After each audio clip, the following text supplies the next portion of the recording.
Hello and good evening, everybody.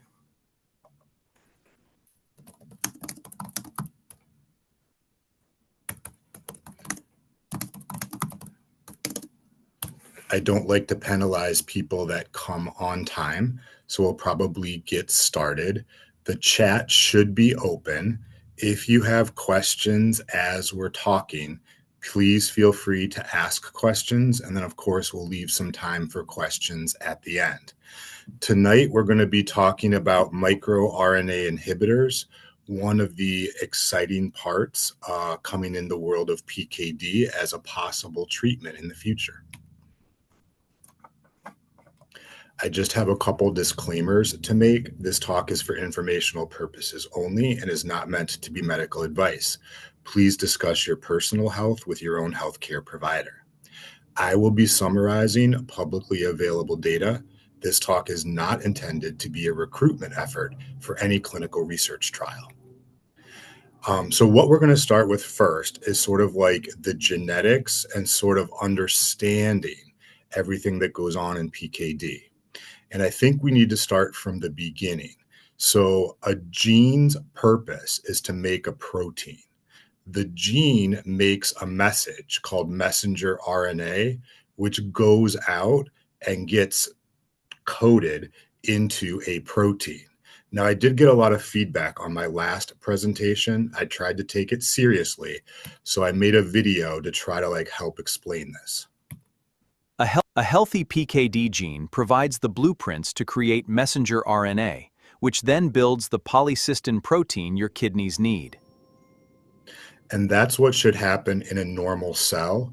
The DNA should send out the mRNA message, which goes out and gets turned into protein in the cell. We're going to use a lot of analogies during the course of tonight's talk. So if we start with this one, as the factory is where they make the breaks to prevent the cells from growing, this is the master blueprint, the DNA, which stays inside the nucleus. It sends out these messenger RNA messages, and these guys are actually ribosomes, which turn the messenger RNA or the message into proteins. All right, so what happens in PKD? In PKD, one of the two genes is mutated.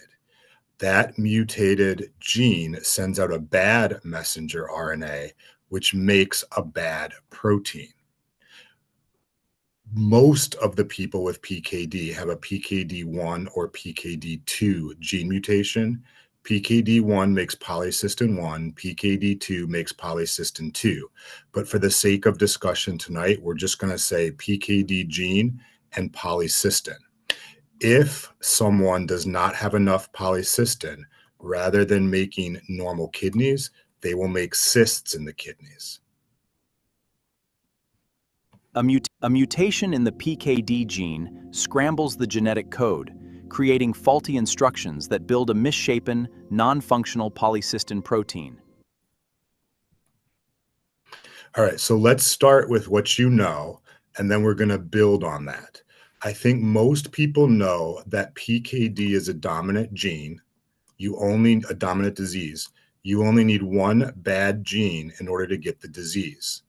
When people have children, about half of the people will end up getting PKD. One of the things that I don't know if everyone always appreciates is that the PKD gene mutation is in every single cell in the body. So when someone with PKD is born, they have one good copy of the PKD gene and one bad copy. As we said before, the good copy makes a good protein, the bad copy makes a bad protein. Luckily, the good protein can take care of business and keep the kidney functioning well. Having one gene that's abnormal at birth makes you sensitive, because if the other gene gets also injured or mutated, then you end up making a cyst. The mutation that a person is born with is called the germline mutation. This germline mutation, like we said, is in every single cell in the body. Now, let's be a little more specific. Every single cell in the body has one good copy of the PKD gene and one bad copy. This is a kidney cell. If this kidney cell now gets an injury to the one good copy of the PKD gene, the cell now has two bad copies instead of one bad copy. That leads to cyst formation. When the cell gets this second hit, or the good copy also getting a mutation, that's traditionally when we've thought that the cysts grow. We've believed for many years that two hits are needed to knock out the kidney's instructions completely. So one more time, we're going to reinforce this pothole metaphor.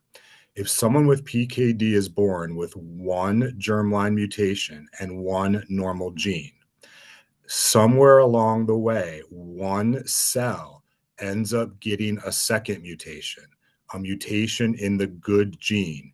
So now there's one germline mutation that the person was born with and one somatic mutation, where somatic means the second hit, the one that you acquired during the course of your lifetime. When this one particular cell has 0 working copies of the PKD gene, that's when they get the cyst.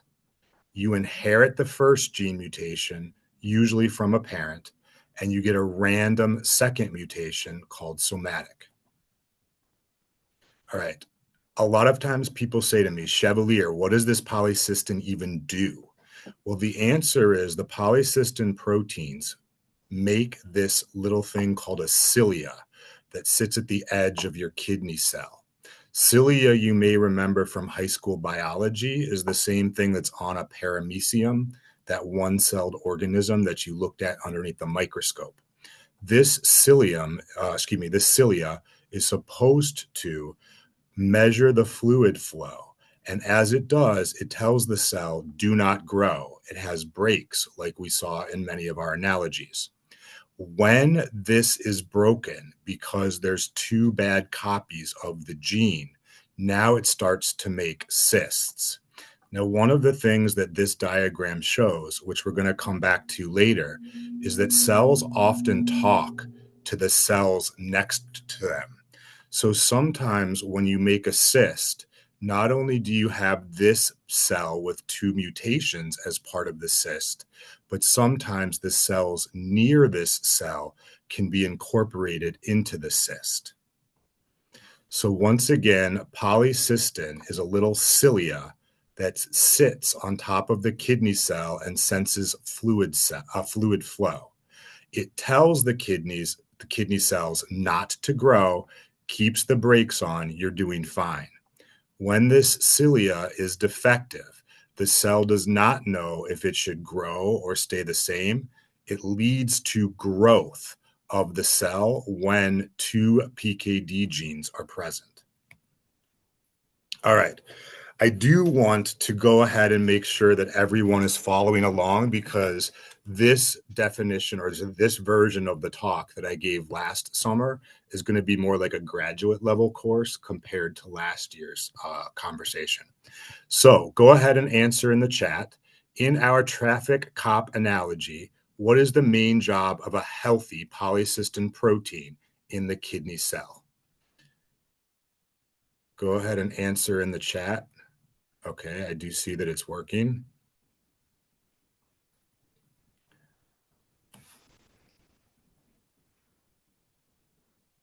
All right, good. So I do see some good answers. Everybody's giving A.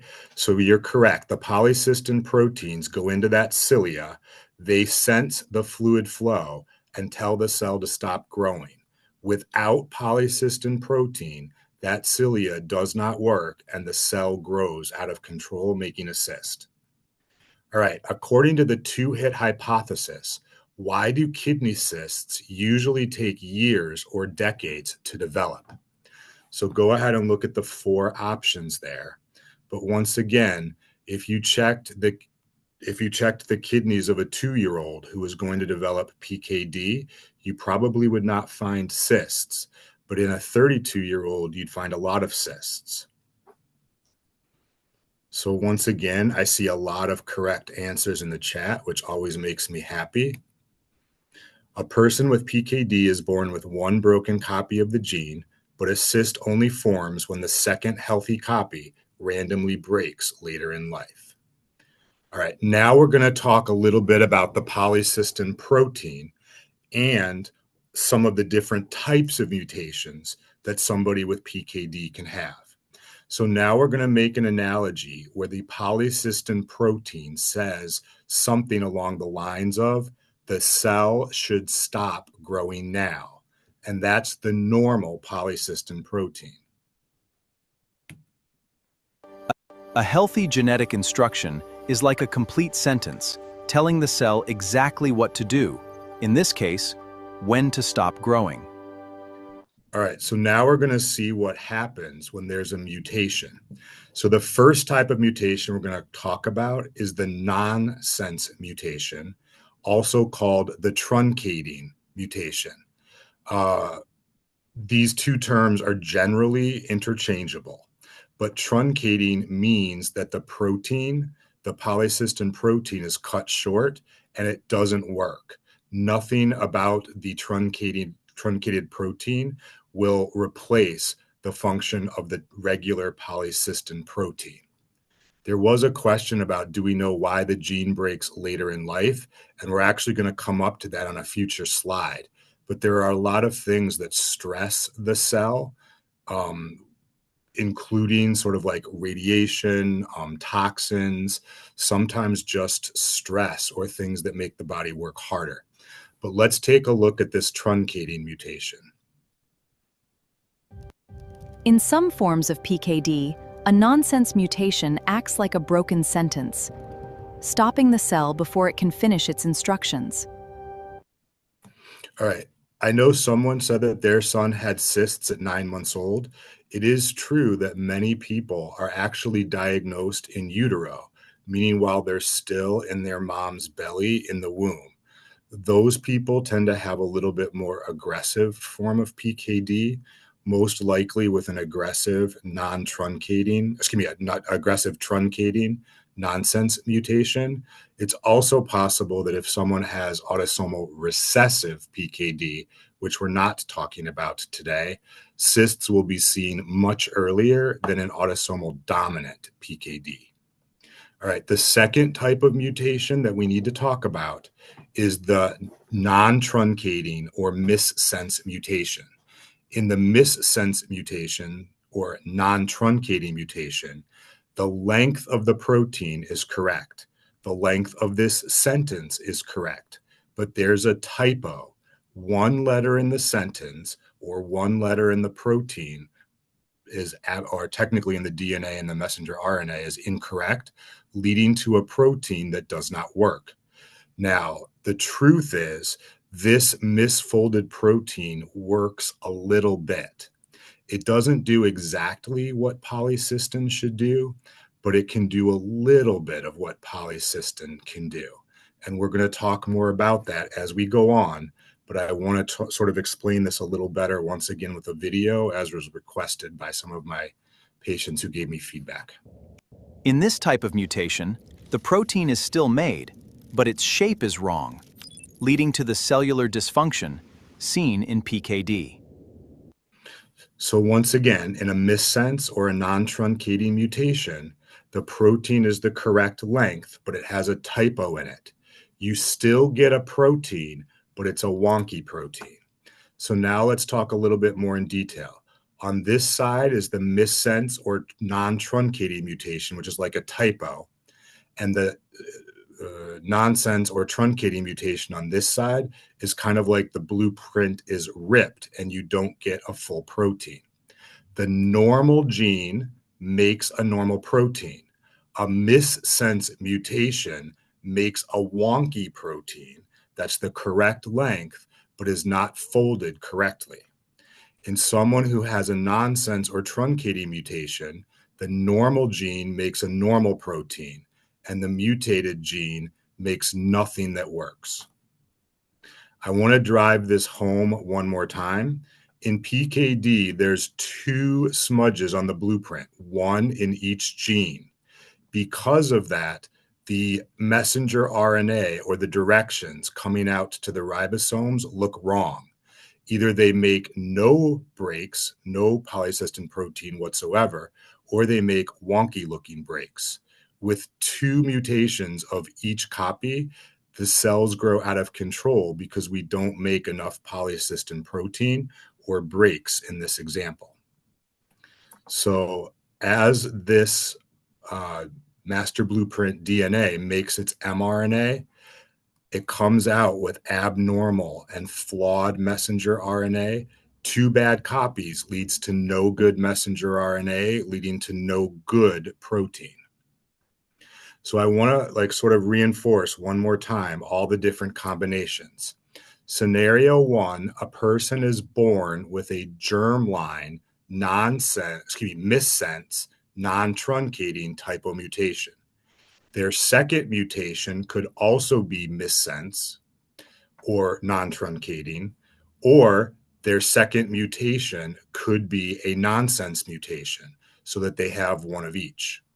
In someone who's born with a nonsense truncating ripped blueprint mutation, their second mutation could be a missense typo, or their second mutation could be another nonsense truncating. We have to remember the different options here because different options lead to different outcomes. So once again, to drive this home, your choices are 2 typo mutations if you're born with a typo and get a second typo. Your other option is 1 typo and 1 ripped mutation, meaning 1 missense and 1 nonsense. So you could either be born with this one and get this one, or you could be born with this one and get this one. Or you could be born with a nonsense and get a second nonsense. If you have a typo, a missense mutation, you get a wonky protein of some type. If you have a ripped blueprint, a nonsense or a truncating mutation, you get no usable protein. All right, now I need to rock your world. Last summer, we did the very simple explanation of this concept, and there were a lot of questions at the end, which can only be answered by going into graduate level explanations. So now I'm going to do that. In the olden days, or in what I've been explaining so far, we've simply been saying on or off. If you have only 1 bad gene and 1 good gene, we're saying that the cell still lives okay. If you have 2 bad genes, we say that the cell doesn't work and the cell starts to grow and become a cyst.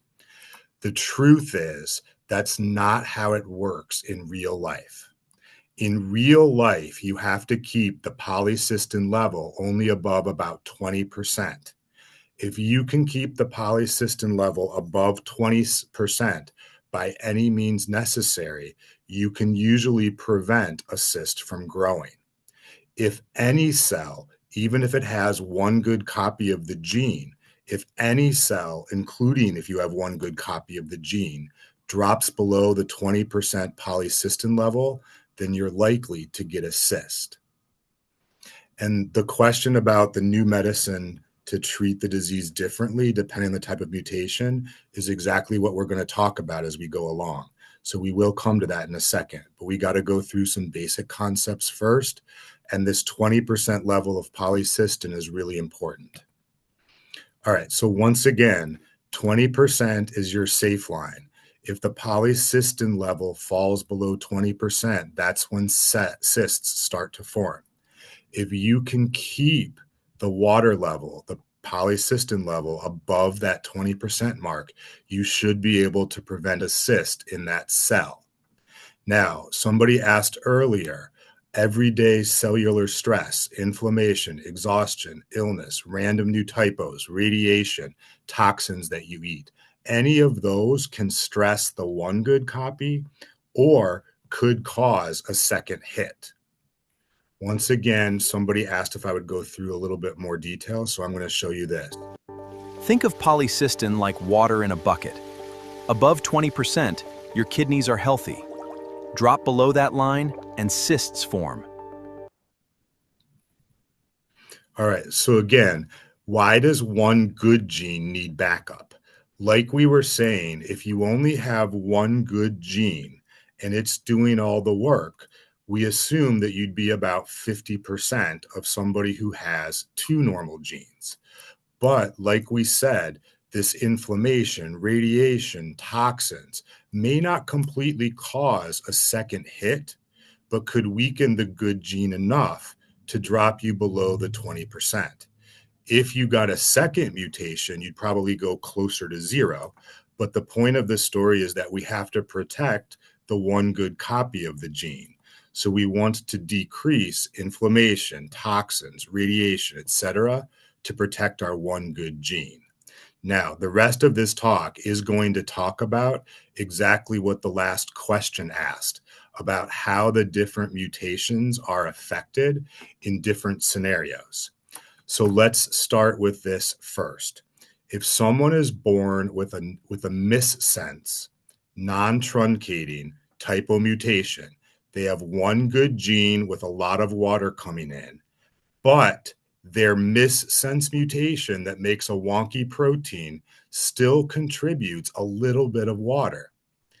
If you have the more severe, the nonsense mutation that's truncated, you have one good copy, but the bad copy does not make a protein that helps fill the bucket.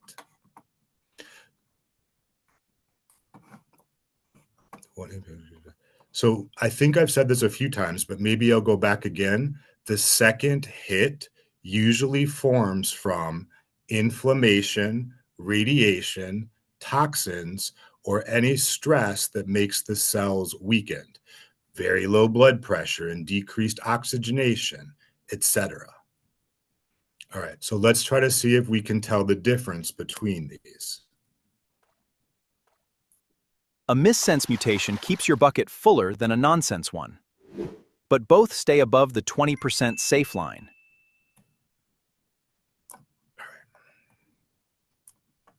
So now we have to talk about each person individually. Now we're going to talk about someone who's born with a missense or non-truncating mutation. We talked about what happens if they have one normal gene and one missense. So their options for a second hit are missense, nonsense. Now, if somebody is born with a nonsense mutation, their options are nonsense, or nonsense, missense. None of these three give you the 20% level. New research shows missense combos do not stay safe. All three buckets fall below the 20% level. Levels are very low in missense and nonsense, and there is no water in double nonsense. So we'll go back to that just for a second. This one does not reach the level, but is higher than this one, which does not reach the level. And this one has essentially zero in that cell. All right, so let's go to a question. Using our analogy, why does having one healthy gene copy and one mutated gene copy not guarantee that you will never get a cyst?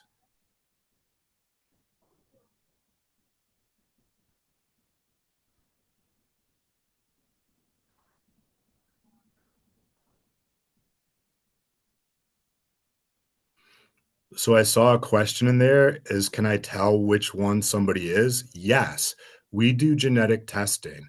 So if you're one of the patients at Rogerson, my guess is there's a good probability you've already had your genetic testing done. Once we know your genetic testing, we usually talk to you about the aggressiveness and the prognosis of your PKD. There also are some medications which would treat very specific mutations, and that might become part of the future of PKD. So excellent. Everybody pretty much is choosing A. So even a healthy gene could get stressed enough to let the water level slip below 20%. All right, true or false? To prevent a cyst from forming, your cells need to producing polycystin protein at 100% of the normal capacity of someone without PKD. True or false?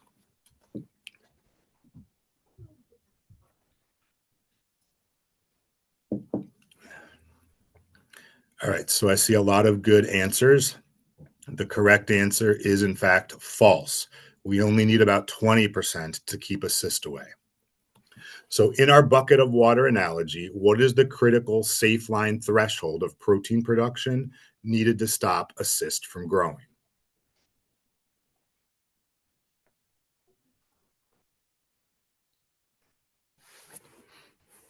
Okay, good. Once again, I see a lot of correct answers. We need to keep the polycystin level above 20%. All right, if you have a missense or a non-truncating genetic mutation, what is happening in the cell's factory in our worker analogy filling the bucket?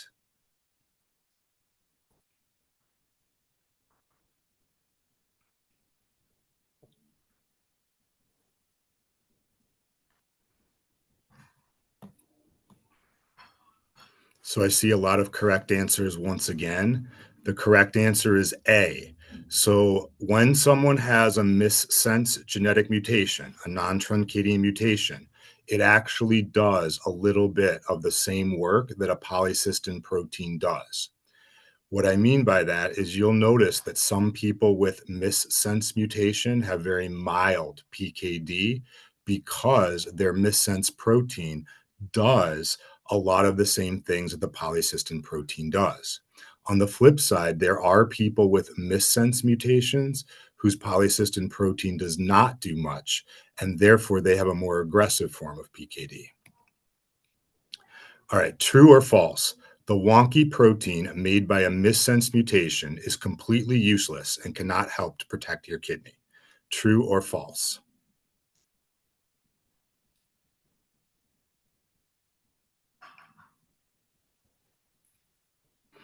All right, good. Once again, I see people with a lot of the correct answers.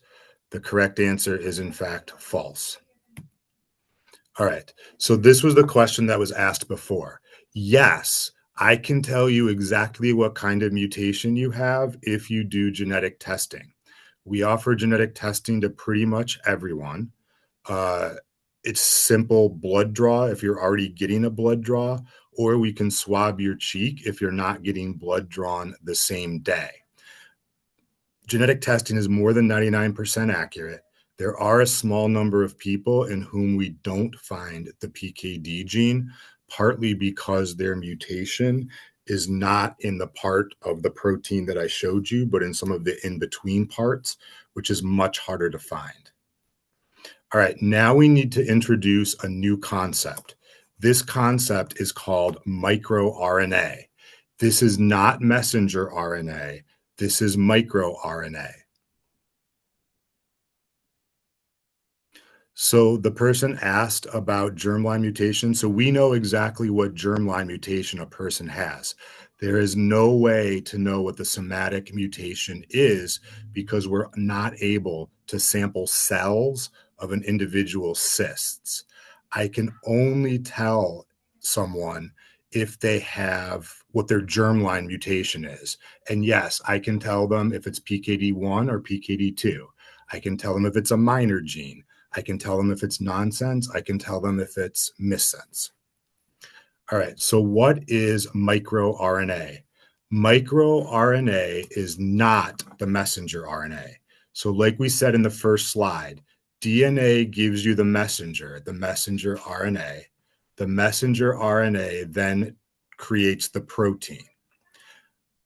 MicroRNA is a small piece of microRNA that can turn off or sometimes turn on, but in the case of PKD, turns off the messenger RNA from making a protein.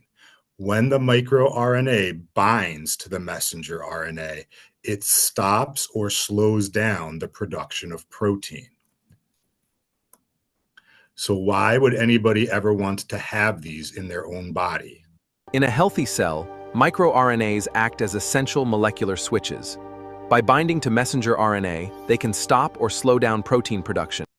Right. So what happens is that in the normal cell, in somebody who does not have PKD, microRNA helps to prevent the cell from overusing all of its resources. So it puts the brakes on when there's not enough when there's not enough resources to keep making proteins, or if you have enough of that protein, the microRNA will tell the cell to stop making that particular protein. Once again, mRNA is messenger RNA. It takes the message from the DNA to the ribosome to make the protein. MicroRNA is a small piece of mRNA, a small piece of RNA that sticks to the messenger RNA in order to stop it from making proteins.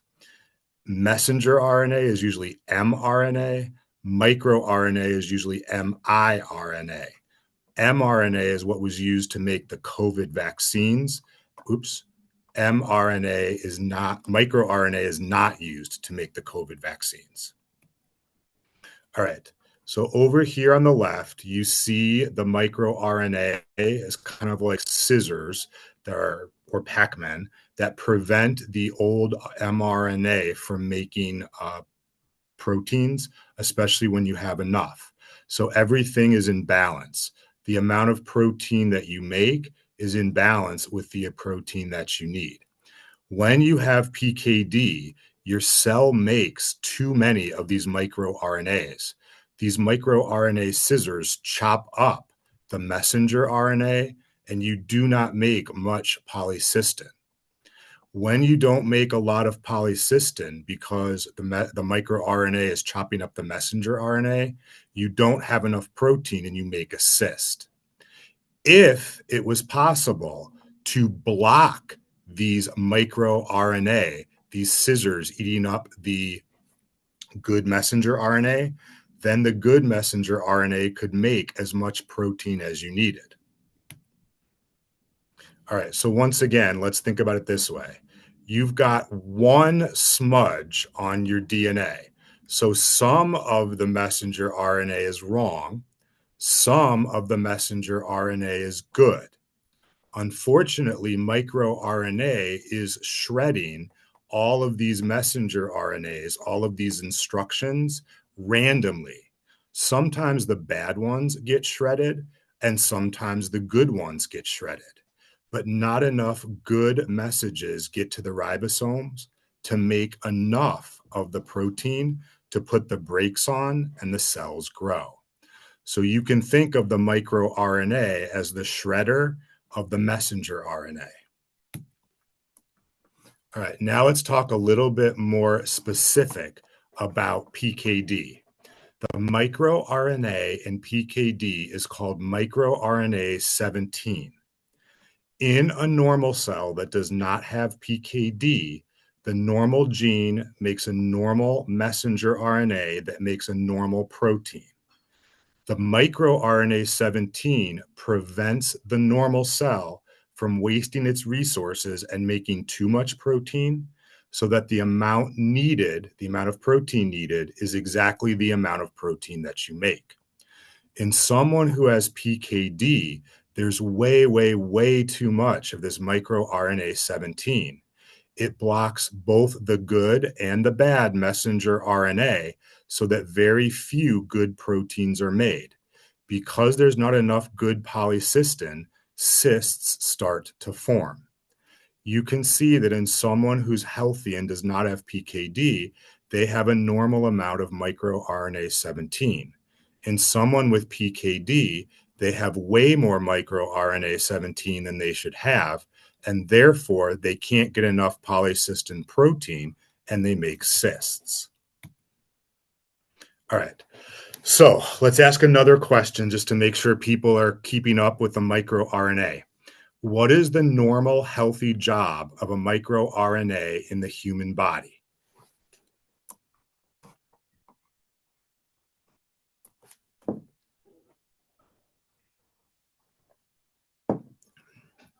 All right, good. I like to see that everybody's getting the correct answers and sort of following along and not getting lost. The correct answer is, in fact, C.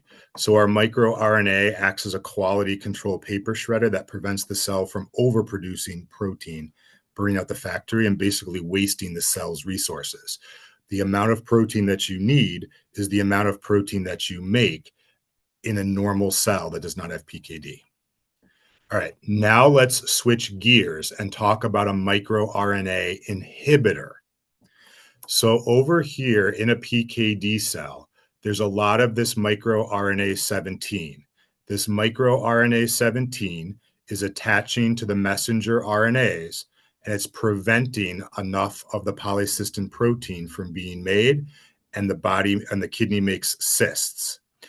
If we could inhibit this microRNA 17 and we inhibit it, now the messenger RNAs are free, both the bad messenger RNAs and the good messenger RNAs.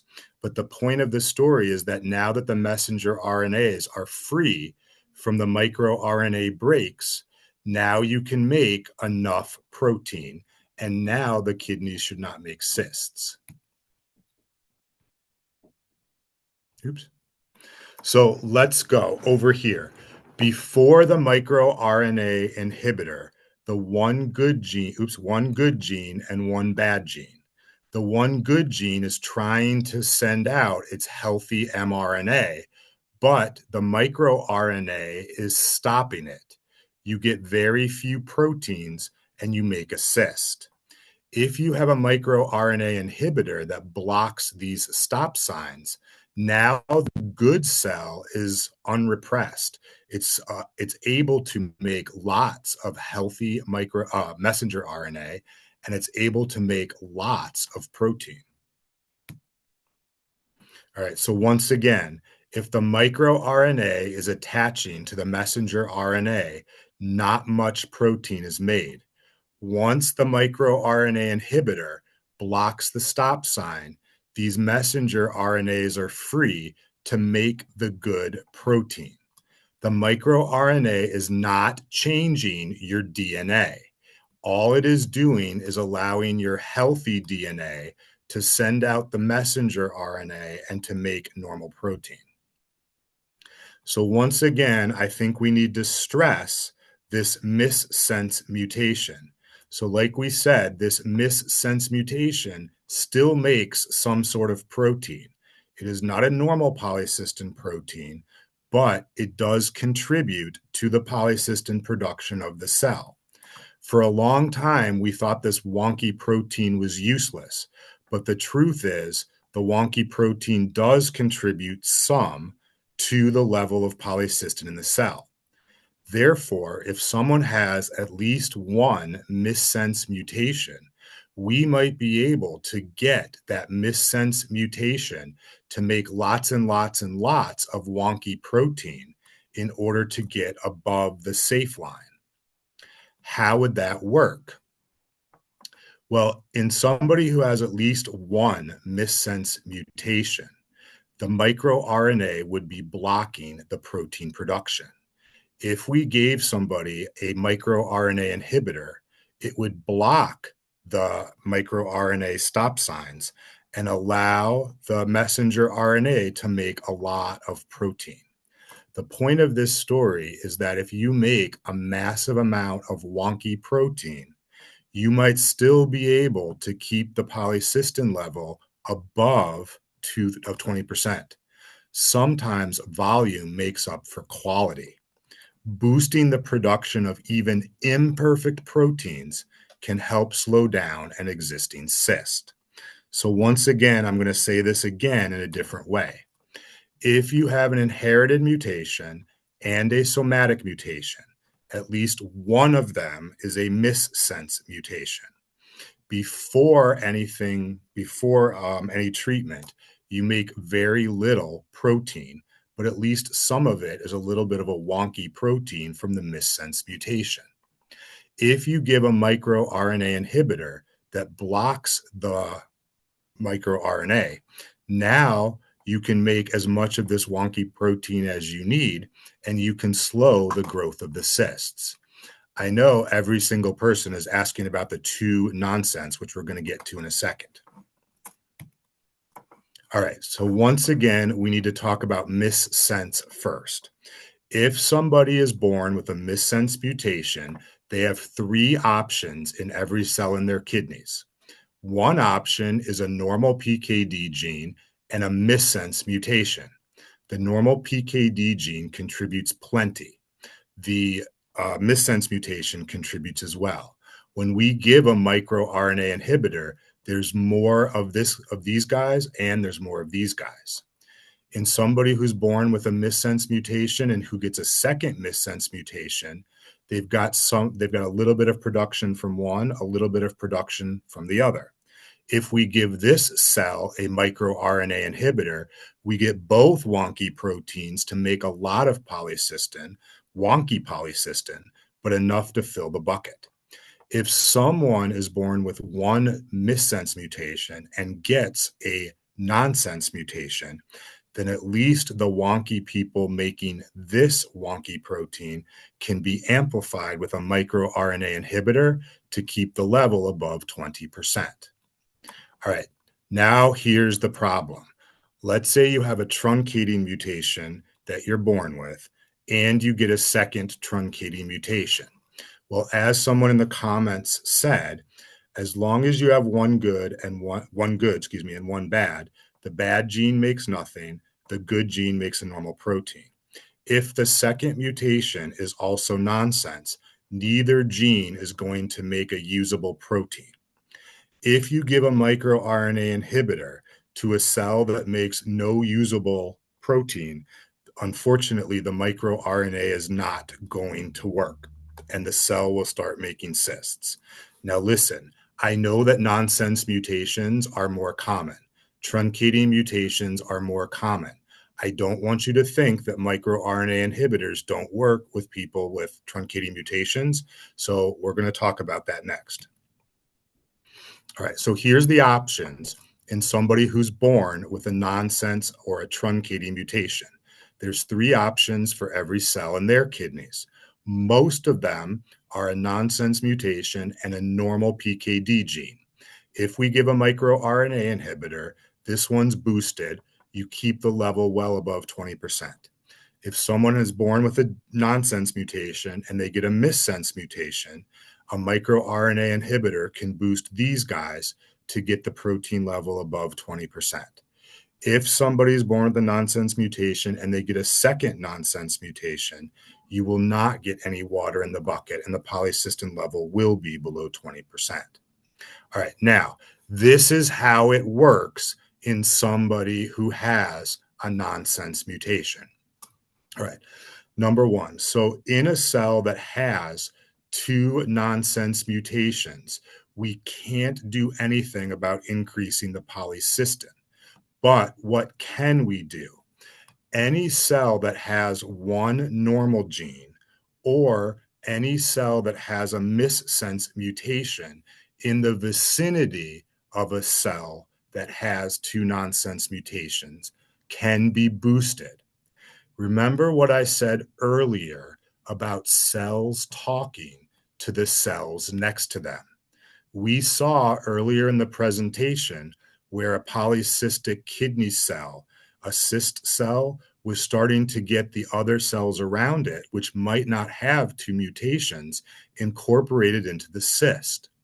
If we can raise the polycystin levels in all of the other cells that don't have 2 nonsense mutations, we can disrupt the cysts. We can protect any new cysts from forming, and sometimes the cysts even get smaller. This concept is called fireproofing the kidneys, because you're fireproofing any cell that has at least one missense mutation or one normal gene and taking it hopefully out of a cyst and preventing it from being incorporated into a cyst if a cell next to it develops a problem. All right. So once again, if our microRNA shredder is causing problems, if we block it with a microRNA shredder blocker, a jammer, some of the messenger RNA that are mutated will still be bad. The good ones should be able to get through. And as long as the good ones get through, we can make enough breaks so that the cell will not grow. So the answer is yes, different kidney cells have different somatic mutations. In fact, every cyst cell in PKD has a different somatic mutation than every other cyst cell in the person's body. So it would be like 1 in a billion that 2 cyst cells would have the exact same somatic mutation.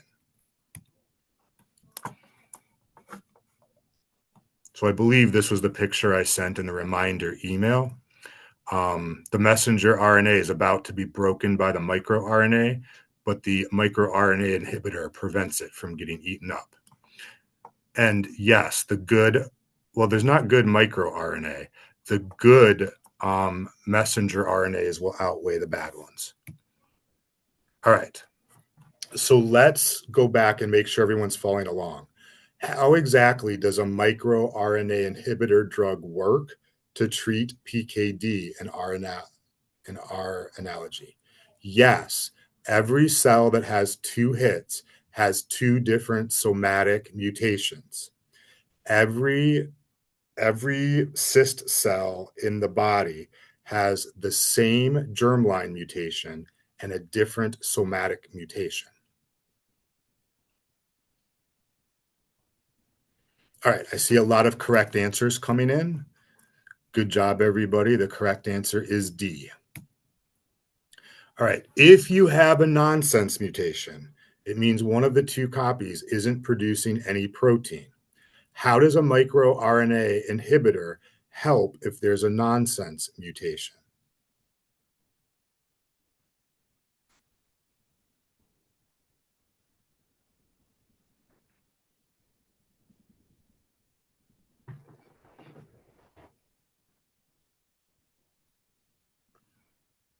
Okay, good. I see a lot of correct answers once again. It does act like a megaphone to get the remaining good worker to produce enough water. All right, now, another question that I've been asked a lot is, have they ever used microRNA inhibitors in other diseases? And the short answer is yes. There is a medicine that's used to treat spinal muscular atrophy. It's a disease where your muscles become weak and smaller. What happens is that when you give this medicine called nusinersen, that it actually improves the situation, the muscles get bigger. Based on the success of other medicines in other diseases, companies are starting to make microRNA inhibitors that would go to the kidneys and protect the polycystin blueprints, the messenger RNA, so that each cell in the kidney, or almost every cell in the kidney, would be able to have enough polycystin protein. All right, this is not CRISPR. I get asked all the time, Chevalier, I've heard of CRISPR. Is this like CRISPR? And the short answer is no. In CRISPR, you take these typos in your DNA and you sort of wipe them out and try to like rewrite it. What we're doing with microRNA is we're trying to protect the messenger RNA, the instructions that go to make the protein. All right, so on the left here is 2 ways that they try to fix the error. Down here is sort of the CRISPR, where what happens is you take a little piece of DNA and you try to cut out the part that's bad and replace it with the part that's good. This other option is in people who have nonsense mutations and the protein is told to stop earlier. They're trying to make medicines that will make the ribosome skip over the stop signal and continue to make the protein as close to normal as possible. Each of these tries to sort of fix your DNA. What we're doing with a microRNA inhibitor is we're trying to increase the protein levels, the protein that does the work. So we're not trying to go into your nucleus and change the DNA. We're just trying to block the blockers and allow your body to make more of the normal protein that it needs. So the question both kind of like goes the same about liver cells and like other parts of the body. So there have been several iterations of microRNA inhibitors in the world of PKD, and each one has gotten more and more specific for the kidneys. So the most current one being developed is coated or like chemically altered to structurally be taken up by the kidneys themselves. My personal conversations with the original company that made a certain microRNA inhibitor said it might be taken up slightly by the liver, but for the most part, it's going to be taken up almost exclusively by the kidneys. All right, so once again, your DNA is locked in the nucleus. It is not being changed. The nucleus sends out these messenger RNA instructions for the ribosome to build a protein. The microRNA is increased in people who have PKD, and this microRNA chops up the messenger RNA or prevents it from making proteins. You get very little polycystin protein and you get cysts. With a microRNA inhibitor, you block the polycystin from destroying the messenger RNA. The messenger RNA goes ahead to the ribosome and makes a protein, and you get better healthy kidney tissue. All right. True or false? Using a microRNA inhibitor is the same thing as CRISPR gene editing.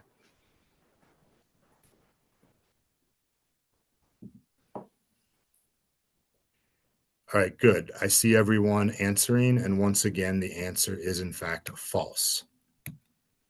All right, so I know that last time I was asked to go over the mice data a little faster, so I will go over a little faster today. But these the mice have been tested in the lab with both a non-truncating or missense model earlier than a truncating or truncating or nonsense mutation. So first, in the non-truncating mice, once again, we know that they make a wonky protein. This wonky protein, this is the normal one. With a missense, they make a wonky protein, and with the microRNA, they make a lot of wonky protein. In the mice, this is a mouse with PKD that got saline or placebo. This is the mouse of a PKD mouse. This is the kidney of a PKD mouse that got a different microRNA. And these are the kidneys of two specific microRNAs. This one is further along in development than this one. I know that someone asked about side effects. Some of the earlier microRNAs did go to more than just the kidney tissue. And so later developments of microRNA inhibitors are more specific for the kidneys. These mice died of kidney failure. These mice lived a normal life and did not die of kidney failure. All right, what about the truncating nonsense mutation? Well, when they did this mouse model, this mouse had one truncating mutation and one missense mutation. So what happened? This is a normal mouse. That's a PKD mouse that got placebo. That's a PKD mouse that got a different microRNA. And this is the PKD mouse that got microRNA inhibitors. These two mice died of kidney failure. This mouse lived a normal life and did not get kidney failure. Now, everybody asks, Chevalier, how early do I have to start this medicine? What they saw in the mice models is that the earlier that you gave the medication, the more recovery you had. So if you gave it in early PKD, you had almost a normal kidney. If you gave it in late PKD, the cysts still go away, but the fibrosis, the permanent scarring or damage, is harder to get rid of. So once again, the later stage advanced CKD mice, the total kidney volume got smaller. The cysts went away, and then those mice kind of went back to normal aging, but with weak kidneys. The function only went up slightly because it's harder to reverse scarred or permanent damaged kidney tissue. All right, so what does this mean for humans? Well, believe it or not, mice and humans share similar PKD1 genes. We hope that because it worked well in mice, that it will also work well in humans. Now, in the mice, they saw changes in the kidneys on the order of days or weeks. In humans, we're pretty sure it's going to take months or years because of metabolism and other growth factors and stuff. But this gave the green light to start making microRNA inhibitors as an option to treat PKD. All right, so now we want to talk about moving forward. So, number one, total kidney volume is the number one thing that we use to talk about aggressiveness, to talk about prognosis, and to talk about treatment. We use this TKV, or given your size of your kidneys at any age, we give you this Mayo class, A, B, C, D, E, with A being the least aggressive and E being the most aggressive. People who are C, D, or E are considered aggressive and are offered most of the time cyst-specific treatments, either the one FDA-approved treatment, or if that doesn't work, possibly a research trial. In general, anything over 1,500 milliliters for a kidney, especially at a young age, could be predictive of higher chance of kidney failure. In the tolvaptan studies, which many of you may be familiar with, you only needed a kidney volume of 750 milliliters to qualify for the trial. Now, another way that we're going to try to track the response to treatment is actually measuring these proteins, these polycystin 1 and polycystin 2 in the urine. If this microRNA inhibitor is doing what it is supposed to be doing, then that means that your polycystin level before treatment would presumably be low. With treatment, we expect the level of polycystin in your urine will increase. This might prove that it's working, and it's a lot easier to follow your biomarkers. Perhaps at some point in the future, these biomarkers in the urine, polycystin 1 and polycystin 2, might be a way to replace the MRIs that we do currently. Now, this, I think, is one of the things that we really need. For many, many, many, many years, we focused on blood pressure control and drinking water, and we basically slowed the disease down, but not much. We now have tolvaptan, which we're going to talk about on the next slide, which slows the disease a little bit, but it certainly doesn't cure it or reverse it. And it's a pretty tough medicine to take, and it doesn't work for everybody. But the little bit of the clinical pearl down here, in general, people who are C, D, or E on that Mayo class have about a 50% chance of kidney failure by the age of 60. So a microRNA inhibitor could work on existing cysts to decrease the size of the cysts as long as there's at least one normal or one missense mutation. All right, disclaimer, tolvaptan is currently the only FDA-approved medicine to treat ADPKD. So what is tolvaptan? It is the first FDA-approved drug for ADPKD. Without tolvaptan, vasopressin is a hormone that leads to the growth of cysts. With tolvaptan, it blocks this hormone and then slows the growth of the cysts. In the research trial, the loss of kidney function decreased by about 1% per year, but we know that it did not work that well for everybody. For anyone who's either tried tolvaptan or has spoken to somebody who's tried it, you know that because we're blocking this hormone, there is a 100% chance of side effects. You will pee a lot and you will be thirsty. You go to the bathroom several times a day and often during the night. You may drink 4 to 7 liters of water. It's tough to sit through a meeting that's like more than an hour, and you have to get up and use the bathroom a lot. If someone couldn't drink water, you wouldn't use tolvaptan because they might get dehydrated. Liver safety is a problem with tolvaptan. Very rarely, someone would get liver inflammation, Because of this rare side effect, it's in a safety program called the REMS program, where you have to check your liver tests very frequently, especially in the first 18 months. So it does interfere with people's appointments, travel, schedule, and on the prescriber side, we have to make sure that people are doing their lab tests and taking their med. And this liver inflammation is usually better if you stop the medication, but if you don't catch it early and it goes on for a while, it could lead to damage. All right, so how would a microRNA inhibitor be different? So like we said, tolvaptan blocks a hormone called vasopressin, also known as arginine vasopressin, also known as ADH, antidiuretic hormone, all the same thing.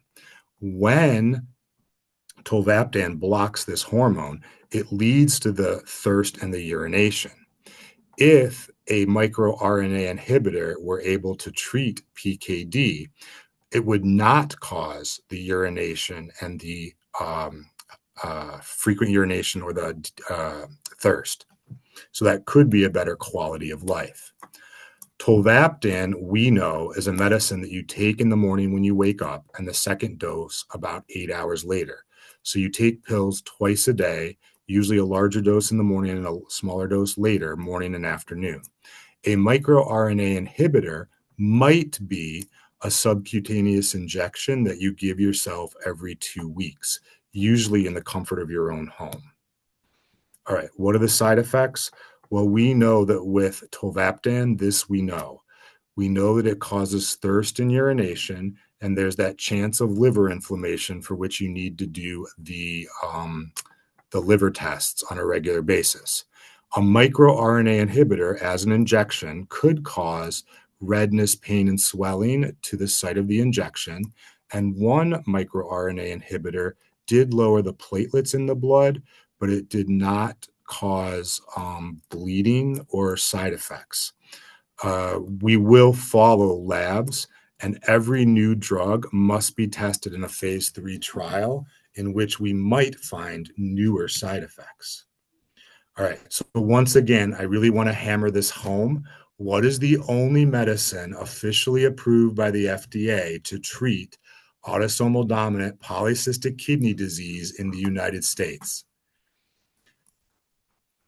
Thank you, everyone, for humoring me because I have to be fair and balanced. Tolvaptan is the only FDA-approved medicine to treat PKD. Assuming that someone qualifies, this is the only medicine that could be prescribed today. All right, so this is one of the things that I think you need to do, especially if you're not a Rogason patient. Make sure you know what your TKV is, your total kidney volume, and make sure you know what your Mayo class is, A, B, C, D, or E. Based on that, that tells you the aggressiveness of your PKD and your prognosis and whether or not you should get cyst-specific therapy. In general, everybody gets supportive care like drinking water and controlling blood pressure, but only people that are Mayo class C, D, and E are usually considered for cyst-specific therapy like tolvaptan or a clinical research trial. You should know which gene you have and what kind of gene mutation you have. In the future, it's very likely that you could get a medication that's specific for your mutation. If you don't know what gene mutation you have, you're invisible to any of those future medicines. And then I do think that you need to have a good conversation about, am I high risk for kidney failure? What can I do to prevent that or decrease my chances of it or slow it down? All right, someday I hope we have an entire cabinet full of PKD treatments. So thank you once again. If anyone has any questions about PKD or wants to learn more from one of the doctors, either me or one of the doctors that I work with, please feel free to call Susan, our PKD patient navigator. Her phone number and her email are there. If anyone has additional questions, please feel free to put them in the chat. And you're welcome, Dawn.